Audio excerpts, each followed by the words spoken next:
Okay, so day number 2. This is going to be a difficult one for me, and it might be for you. But for me, it's going to be difficult because I'm very tired. I didn't sleep much last night. I was up late editing that video.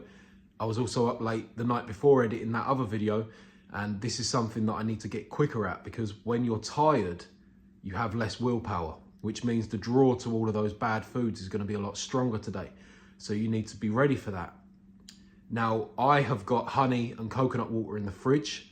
I feel a strong pull in that direction to go and get it out, but I will not do it. And you will not either, because we've got to prioritize our health today, not our cravings. Now, for you, it's probably not honey and coconut water. For you, it's probably bread, it's probably chocolate, it's probably cookies, it's probably donuts, whatever rubbish it is that you've been eating. And so I want you to bear in mind that there is nothing in these foods that your body needs. You don't need them. You're addicted to them. These foods have been designed to be addictive, to make you fat and sick and dependent on them. But you don't need them. They're not helping you.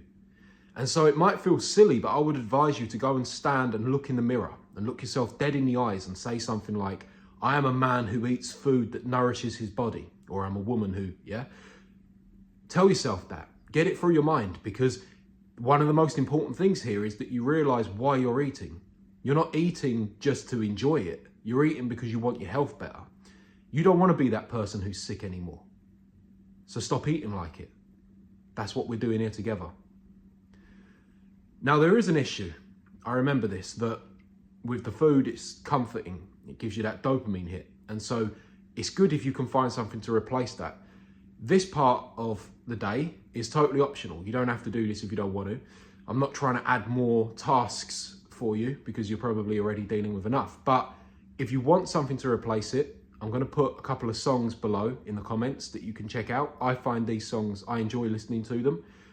You could also check out some form of breathing exercises. Box breathing is one a lot of people swear by. There's one that I use that I still really like. It's a really quick one. It takes about 2 minutes. I'll put the link to that as well. And then maybe you want to sit and watch something fun. Maybe you want to watch some comedy or something like that. Just do something for yourself, because if you were someone who was giving yourself all of that dopamine through bad food and you're no longer doing that, replace it with something better. I'm not going to do that today. I will listen to some good music. I'm going to listen to the 2 that I'm going to share with you, and I will do the breathing as well. I'm going to do the 3 things that I put here. I'm not going to watch any movies because I don't have time.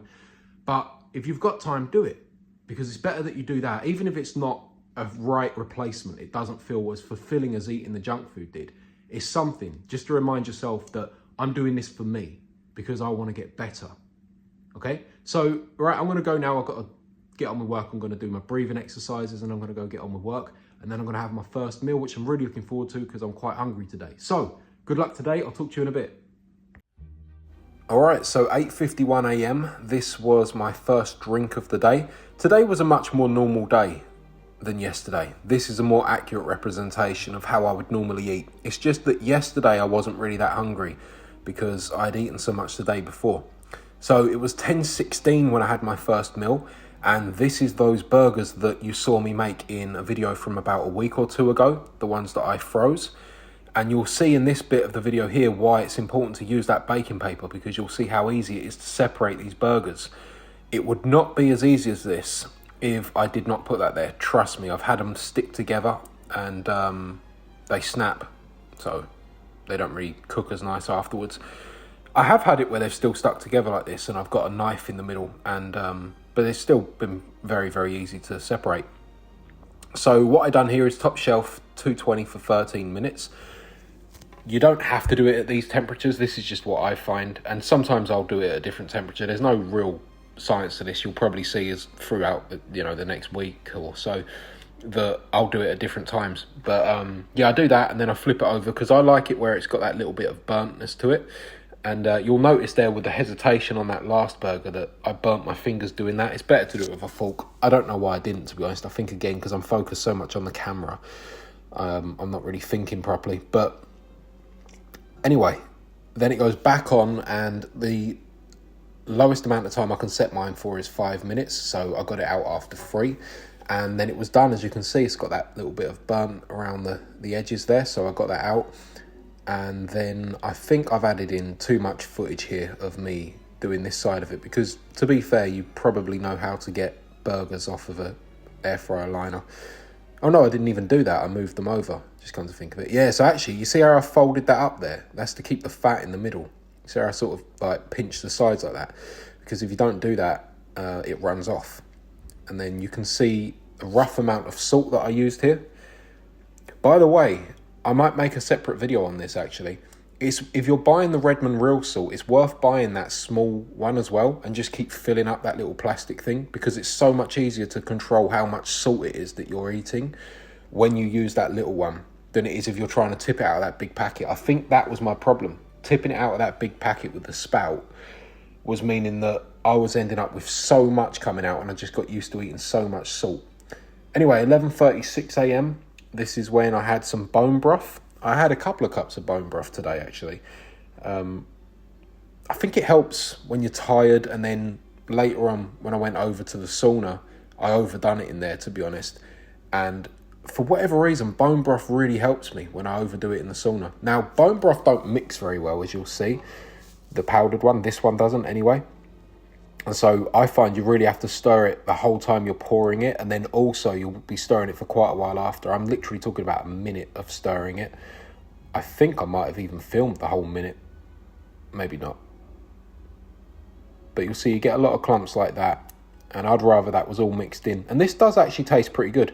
Sometimes I've put a little bit of salt in here as well, but the problem is that the salt often just settles at the bottom of the cup, so I don't always bother.